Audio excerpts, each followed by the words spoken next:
Hello, it's me, Ciaran, from the It's All About McFly thing that I do.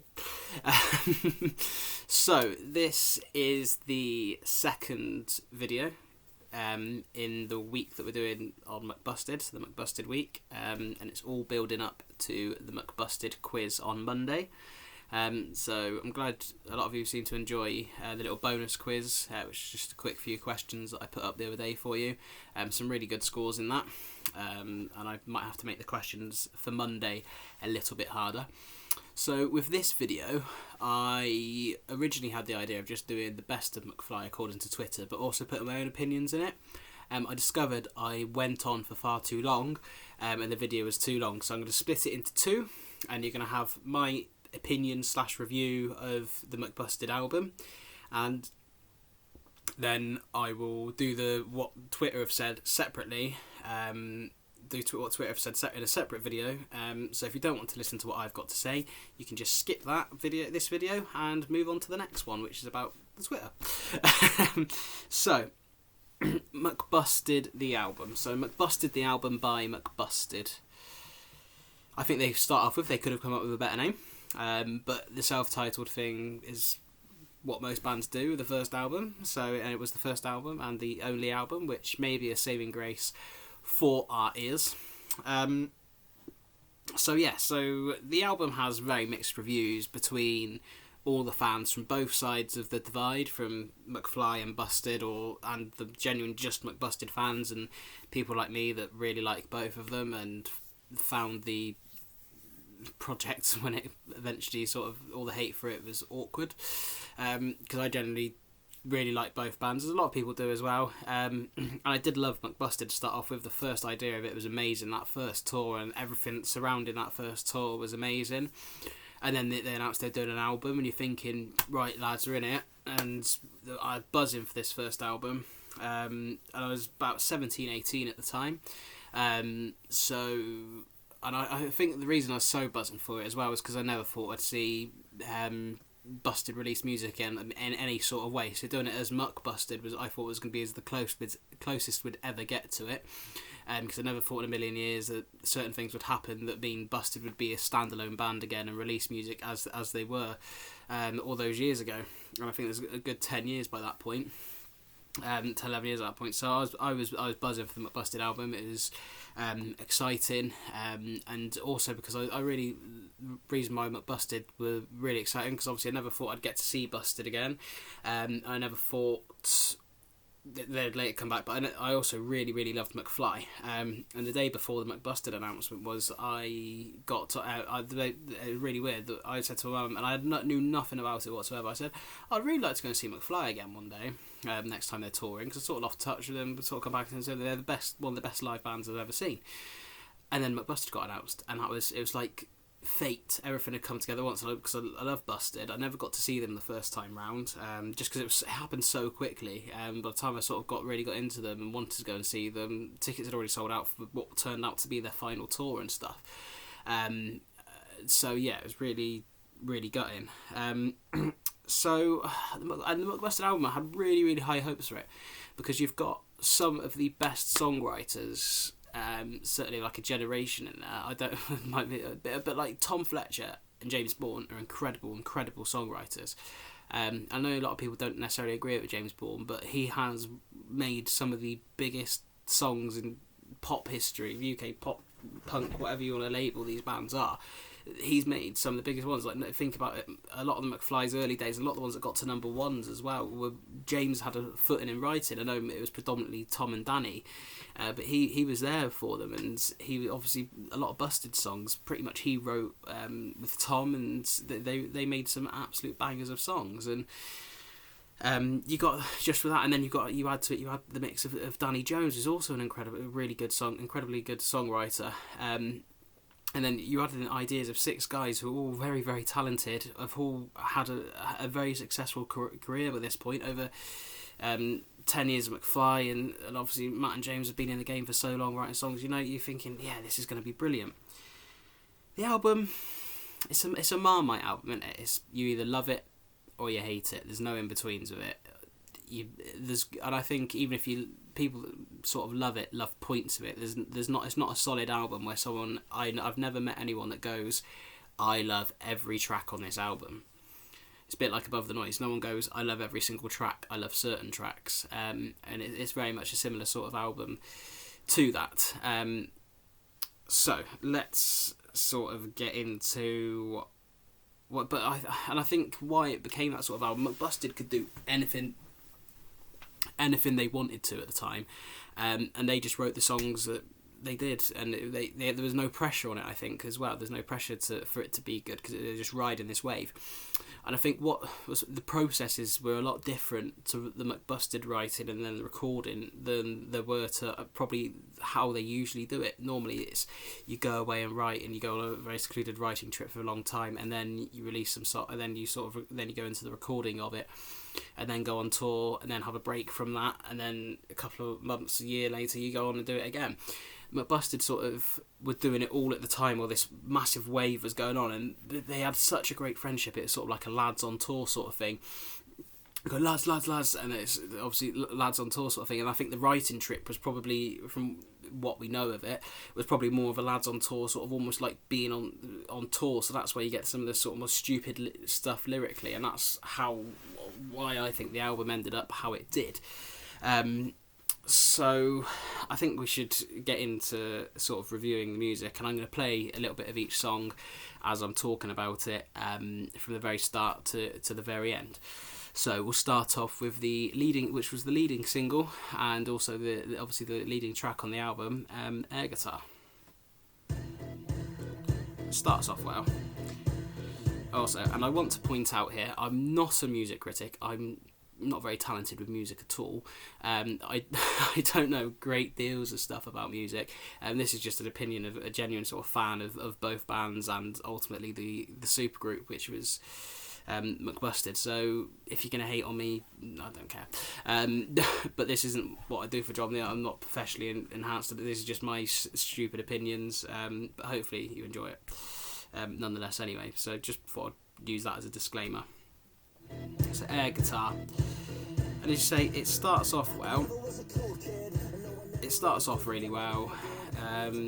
Like it's got a good little beat to it, and I don't think it gets a lot of hate. I don't think it deserves the hate that it gets. Personally, I don't think it does. I don't think it's the best song on the album. I think they made a big mistake when releasing this as the lead single, because I think there's another song that was technically going to be a single, but never got the same sort of release as Air Guitar did. And this is a top 10 UK single. It did, like, it's hard enough to get anywhere near that. So I think it's not the worst song on there. Lyrics are a little bit stupid and funny, but I think we can all relate to it, because I've been there. I'm thinking, yeah, I'm Jimmy Page Brian May. I don't think I'm them. I think I'm Danny Jones or Charlie Simpson or Tom Fletcher. So yeah, I don't think it's the best. It's nowhere near the worst though, and I think it gets a lot of unnecessary hate. It was a mistake that they went with this as the lead single though, because I think if they went with another song that I'll explain in a moment, they could have got a lot higher in the charts, and it would probably be more of a successful lead for the album. So we'll move on to the next one. Hate Your Guts. Now, I think this is a good song, like an actual good song. Again, lyrically, it's not particularly grown up or anything, but I think at 17, 18, I'm sort of like, yeah, this is good. And then as I've got older, this one of the rare ones of this album, as I've got older and sort of girls have been involved more in your life and stuff, I can relate to it a lot more. And we've all got that one person we wish they lost their keys while we are out on tour or away. So, and it's got Mark Hoppus from Blink-182. He helped write it. He's on the track as well. It's got that sort of a Blink-182 pop punky vibe to it. It's really quick and fun and sort of a lively song. So yeah, I think it's a really good song. I really dig it. And yeah, you can relate to it a little bit as well. So. And if you can relate to a song, it goes a long way with it. There's some in this album that you just can't relate to whatsoever, like girl or woman, man or woman.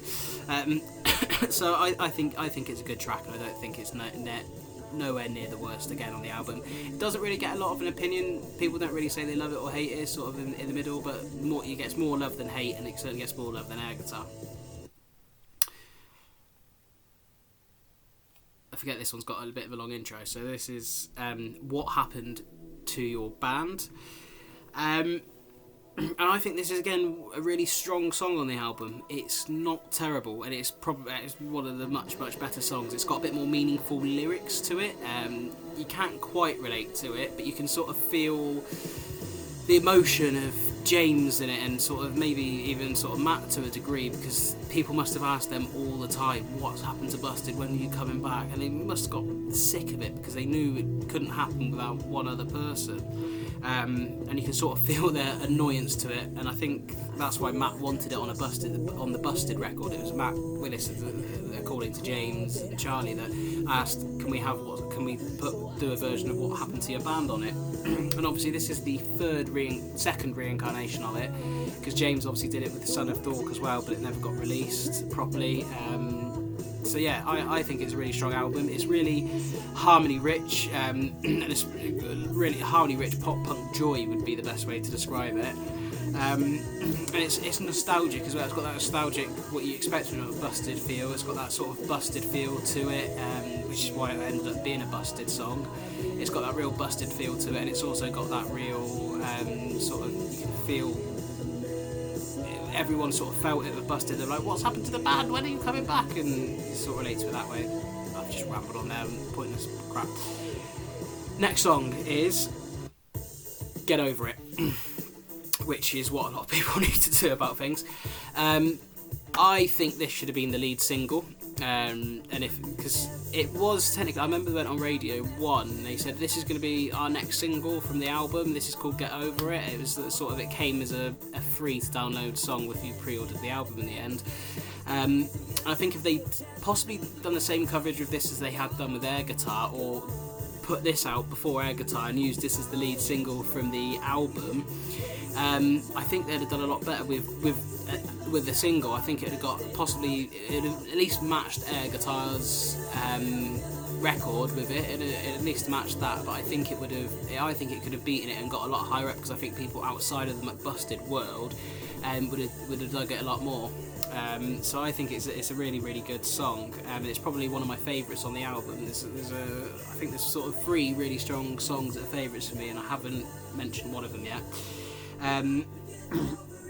And I think it's sort of relatable as well. There's always that person that you need to just get up and get over it, literally. So yeah, it's a proper poppy tune, and it's got that feel of a sort of McFly Busted vibe. It's a proper sort of McBusted tune, and it's not as stupid lyrically as some other ones. So next song, I think this is a bit more Future Boy, Riding on My Bike, a bit more Future Boy than McBusted. So it's not really McFly or Busted, it's a pure sort of James Bourne when he went on his solo Future Boy thing. That's the real feel I got to it. I really didn't like it to start off with either. It's obviously a lot synthy, and I wasn't really into a lot of synthy stuff at the time. It's almost, to me, sounded like dance music. I listened to it and it wasn't, and I sort of listened to more synth pop, synth rock, and it sort of grew on me quite a bit. I don't think it's one of the very strong songs on the album. It's not anywhere near the worst. And I think it's it's quite a catchy little tune. You'd find yourself singing along to it even if you didn't really like it that much. And it's lyrically, it's a little bit silly, but at 17, 18, I'm buzzing, I'm loving it. It's like, yeah, riding on my bike. And yeah, growing up now, I can't sing some of these songs at 23 because I think they're too stupid. But yeah, I don't think it's anywhere near the worst song. It's not a very strong song. It's a middle of the road song for me. Next song, Gone. I think this is a very good song. This is probably one of my favourites on the album. This is top 2 between Get Over It and this song, because I don't know, I just like it. It's got a proper build up to it, sort of your bubble rappy like the last song sort of thing. Sort of has that big drop on it. I liked it a lot. I think it's a very strong album. I could possibly imagine it being on some sort of McFly album. I don't know which ones are the ones that are out, possibly a Wonderlandy one. But it's got more of a McFly feel than Busted, maybe. If you especially look at some of the McFly early days, and you sort of looking around that Wonderland stuff, maybe Radioactive as well, because it's got that sort of emotional feel to it. But I think it's one of the best all-round songs on the album. Sort of got that build-up and got that oomph to it, and it's just a really good song. Think I like that one? I do. This song, this next song, it annoys me. It's actually, and it's got worse today because I've looked at the lyrics even more and really thought about it even more while I'm doing this, and it really, really annoys me. Sensitive Guy. Absolutely hate, fucking hate. I cannot stand this fucking song. It's ridiculous.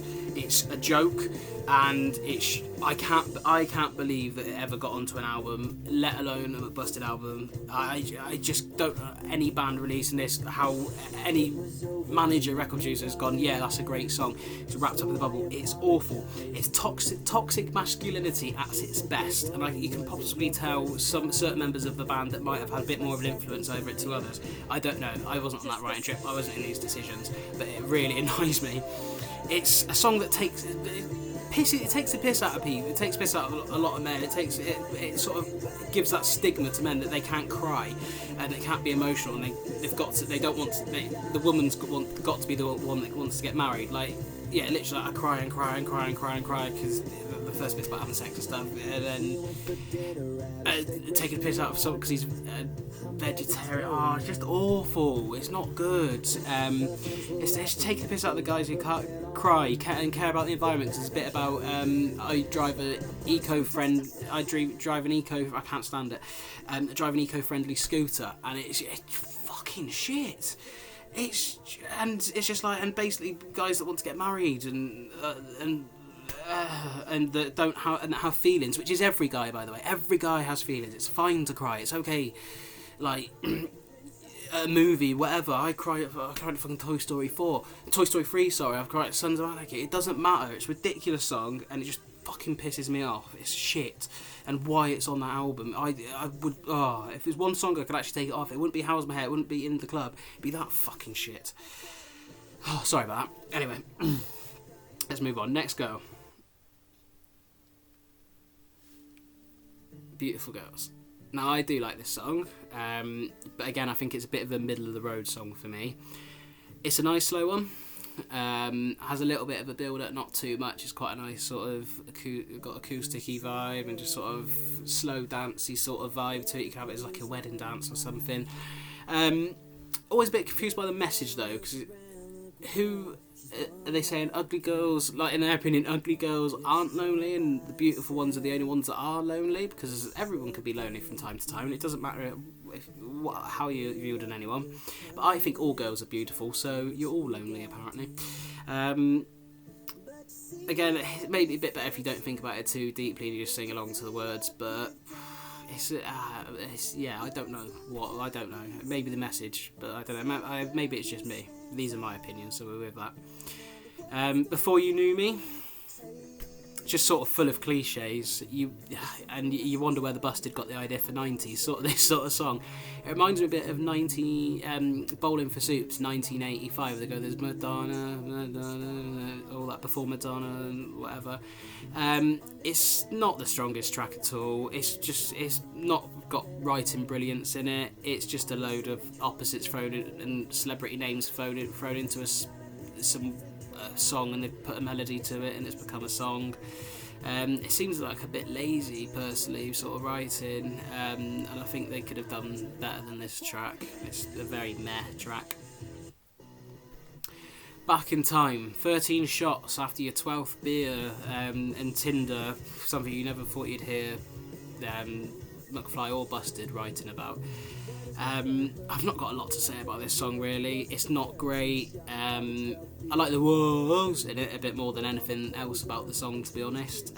I know sometimes I think though you do wish you could relive those nights, or you've got beer regret and wish you could go back and change things, and there's always that fitty that you could have maybe got on better with, and you think about at the time you're like, I wish I could go back and do that. Not do that, like, you know what I mean, get the number and stuff. Not a man slag. But yeah, I think it's just a typical McBusted-y track. It's time travel and stuff. It's not a lot of opinion on that. The next one, it's just awful. How's my hair? It's just basically about how you look, and you've only started doing your hair because you're interested in a girl, and you think you've got to do your hair and look the best for that girl. And I get that, it's a feeling sort of, but it just, why you could write about anything. You could write literally about anything, so you wrote about that. Not good. Yeah, and if she only likes you for your hair or the way you look or whatever, bin her, because she's not worth it, and she's obviously too shallow. Yeah, anyone, all girls, if guys are doing the same, bin them off. Because it's all about personality, and it's all about how they view. And if it's just aesthetics they're after, nah, bid them off because they're too shallow. They're not worth your time. Anyway, getting out now. Good points. Dougie starts off the singing. It's quite a groovy little song. It's sort of it's a proper McBusted track because it's a very McFly busted crossovery song. It's got that McFly early's vibes and sort of stuff with the riffs and melodies or whatever, and there's sort of stronger guitars from the Busted sort of era. It's an alright track. It's certainly not the worst, certainly not the best in the world. It's one of those meh tracks again, middle of the road, alright ones. Next one. It's a little bit relatable, I suppose, because you're feeling like you don't exist to the girl or lad that I'm not gentle to lads, but like the girl you're talking to. But it also sounds a little bit stalky that you're turning up at her restaurant. Like, let's bet. First in your queue, you don't really like the food, but you like the girl, so you keep turning up there. And yeah, but also that girl going nuts in your head and being all you can think about, even though she thinks you don't exist and stuff. And there's a lot of and stuff like that in it, which really annoy me in a song. There's too much of that. It's like almost stuttering. It's not completely terrible, but yeah, very meh track. Next one. I don't even know where to start with this song. Now, to start off with,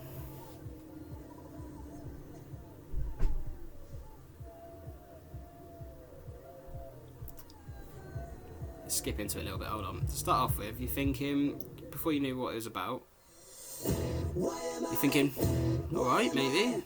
Why am I, yeah, okay. Alright, yeah, it's not alright. In the club, bit of a cliche pop song, but you're alright. Alright, you're thinking good, right, a bit of a beat to it. And that's the point you turn off and you're like, no, that is awful. And then it carries on going, and I think it's just lyrically the worst song there ever is, along with How's My Hair, to be fair.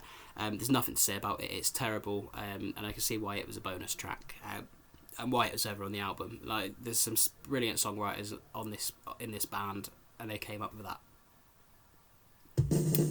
I See Red. Now, I think it's a real shame that this is a bonus track, and anyone that only bought the standard version, not the deluxe version, will never have heard this song. It's an absolute banger. It could have been, I reckon, it could have been like a past Busted track, something that Matt and James worked on back in the very early days of Busted, before Charlie was in it. It was just those two. But then obviously they've developed it into a much better song than maybe they could have done at 18 and stuff, and came up with this. And I think it's a banger. It's one of the best songs on the album. I think it's my sort of in my top three.